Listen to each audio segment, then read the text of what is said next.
आज हम अद्वितीय शिष्य का प्रसंग सुनेंगे। इस प्रसंग को सुनने के बाद ऐसा लगेगा कि हमारे गुरुदेव ने हमको कितने प्रेम से रखा है, कितना ख्याल रखा है हमारा, और ऐसी कसौटी से हमें पसार नहीं किया है। ऐसी कसौटी के बिना ही कितनी अमूल्य वस्तु हमारी झोली में डाल दी है। प्रसंग है शिष्य मिलारेपा और उसके गुरु मारपा का। तिब्बत में करीब 850 वर्ष पहले एक बालक का जन्म हुआ। उसका नाम रखा गया मिलारेपा। 7 वर्ष की उम्र में उसके पिता का देहांत हो गया। चाचा और बुआ ने उनकी सारी मिल्कियत हड़प ली। घर में बच गए उसकी छोटी बहन और विधवा माँ। परंतु मिलारेपा भी अभी बहुत छोटा था। छोटी बहन और माता सहित मिलारेपा को खूब दुख सहना पड़ा। अपनी मिल्कियत पुनः पाने के लिए उसकी माता ने कई प्रयास किए। मिलारेपा की माँ अपनी ननद और देवर से खूब मिन्नतें करती कि उसको खाने भर के लिए, बच्चों का पेट पालने भर के लिए तो उसे संपत्ति का कुछ हिस्सा दे दे। ऐसी मिन्नतें करती, परंतु यह क्रूर संसार और रिश्तेदारों ने वही दिया जो एक फंधर नाग से अपेक्षा की जा सकती है, मात्र विष।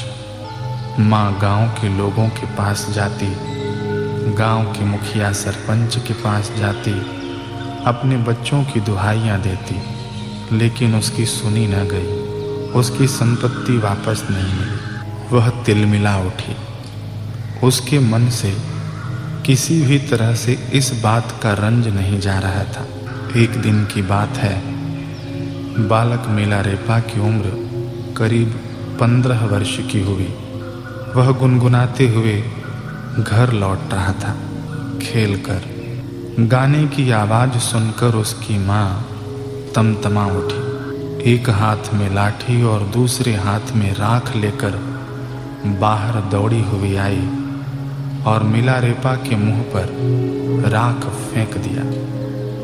राख के कारण कुछ देर के लिए मिलारेपा को दिखना बंद हो गया, तो उसकी माँ ने लाठी से उसे बुरी तरह पीटना शुरू किया। कैसा कुपुत्र जन्मा है तो, अपने बाप का नाम लजा दिया तूने, नालायक कहीं का। उसे पीटते पीटते माँ खुद बेहोश हो गई, क्योंकि कई दिनों से अन्न का एक दाना भी उनके पेट में न गया था। होश आने पर फिर से फटकार बरसाते हुए मिलारेपा से बोली, धिक्कार है तुझे, दुश्मनों से वैर लेना भूलकर तू गाना गा रहा है, गाना सीख रहा है।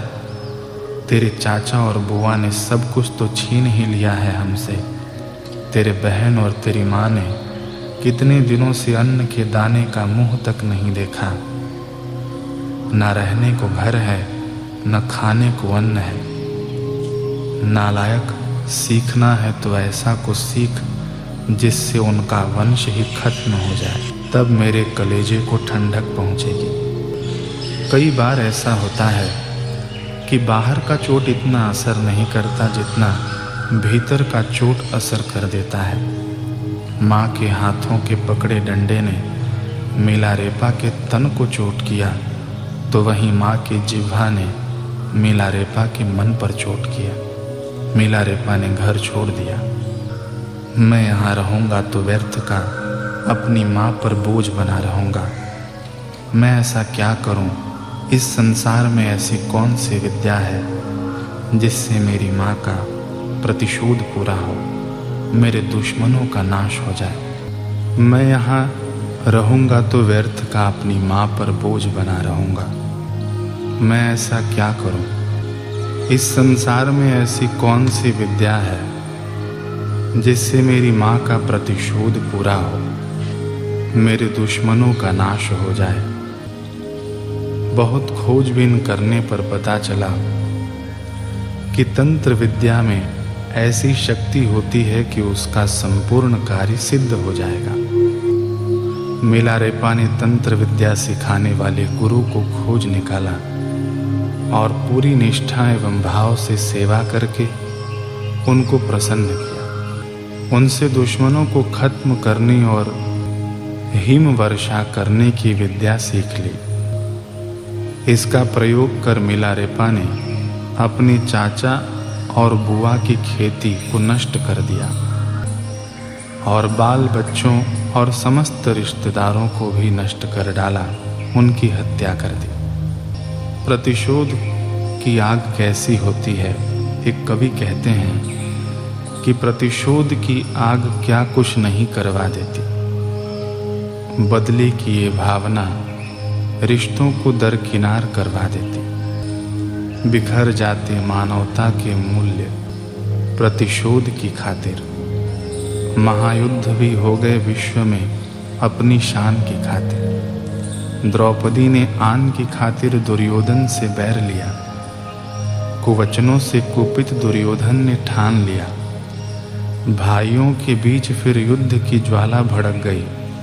रिश्ते नाते भूलकर विकृतियां मन में घर कर गई। प्रतिशोध की प्रबल भावना इतिहास बनकर रह गई। महाभारत युद्ध की विभीषिका आज कहानी बन गई।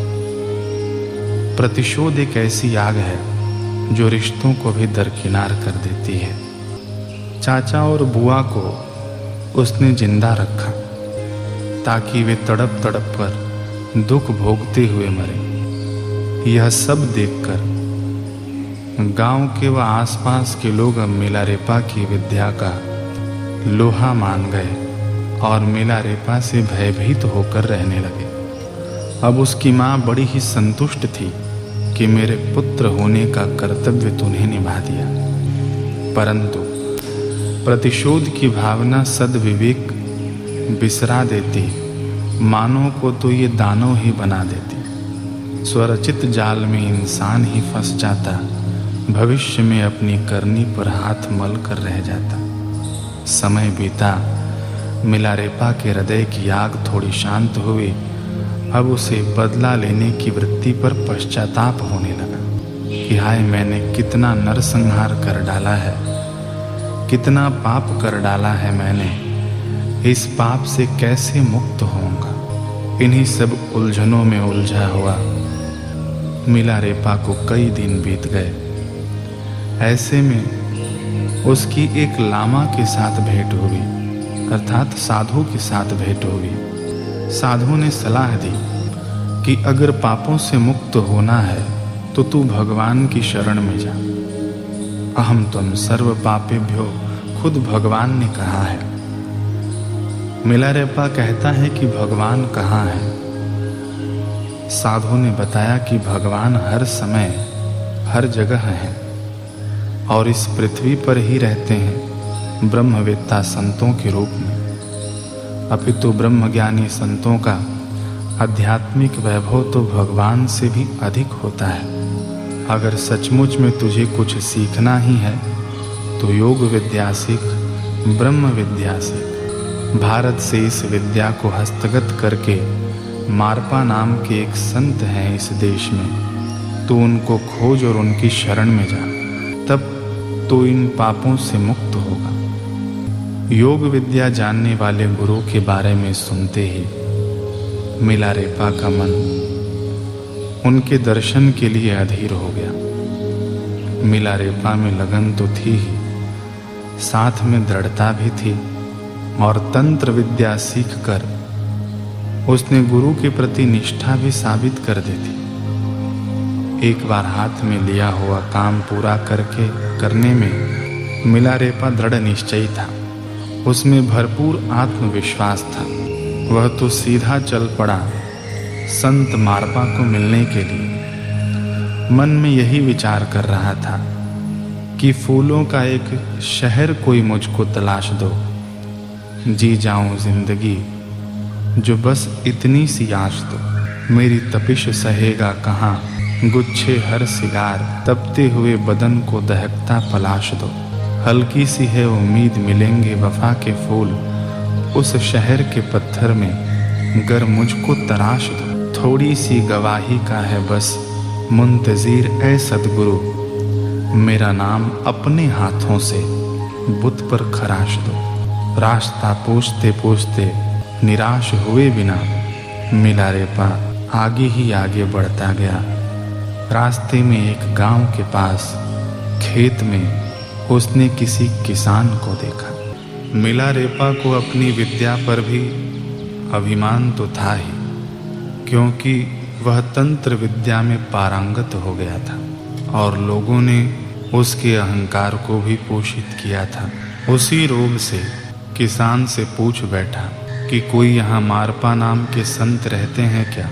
मैं उनकी कई दिनों से तलाश कर रहा हूँ। किसान ने कहा, क्या काम है उनसे? मिलारेपा ने कहा, देखो भाई, मुझे उनसे मिलना है। मिल जाएंगे तो अपना काम भी उन्हें ही बता दूंगा।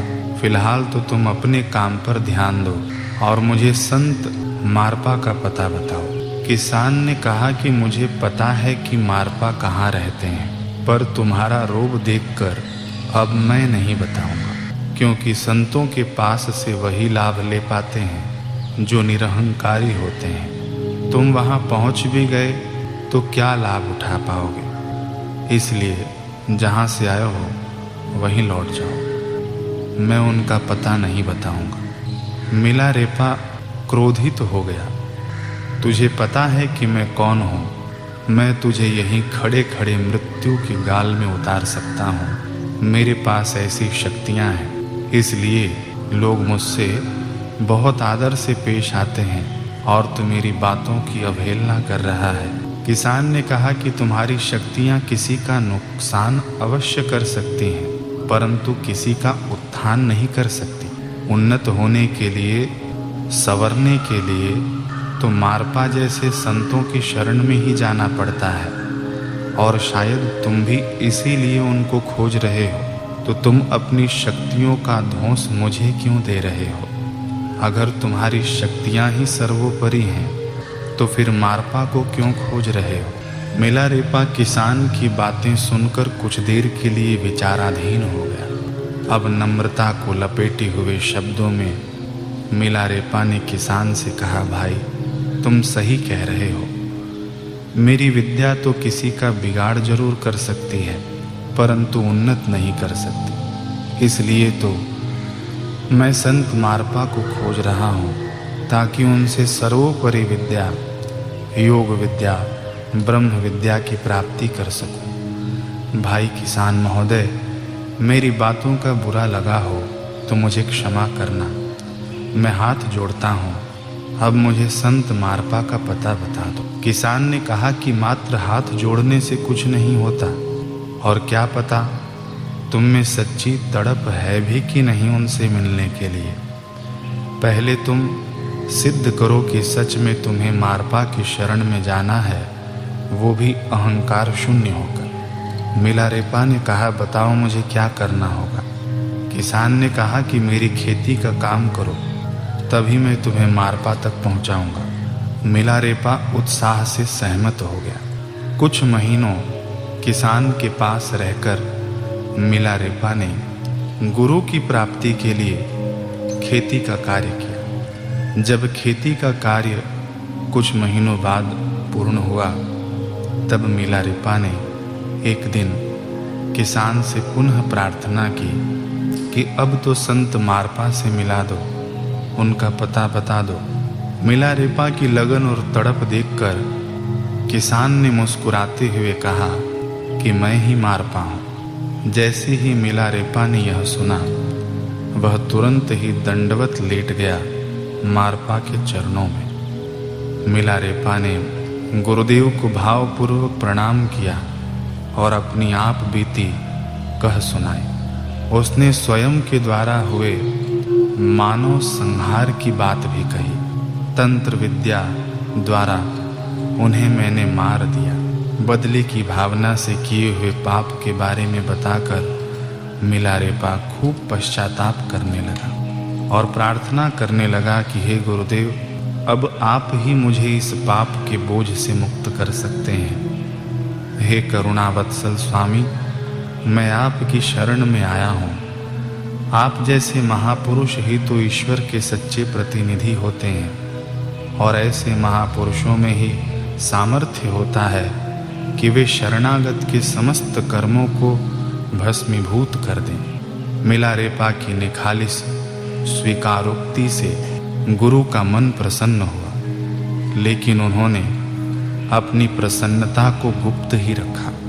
संत मारपा ने पूछा, अच्छा बताओ तुमको क्या चाहिए, किस लिए आए हो? गुरुदेव, मुझे योग विद्या ब्रह्म विद्या चाहिए। संत मारपा ने कहा, इतनी सस्ती समझते हो इस विद्या को कि कोई भी मेरे पास मुंह उठाकर चला आए और मैं उसे ये विद्या दे दूं? कठिन तपस्या और लगन चाहिए इसके लिए।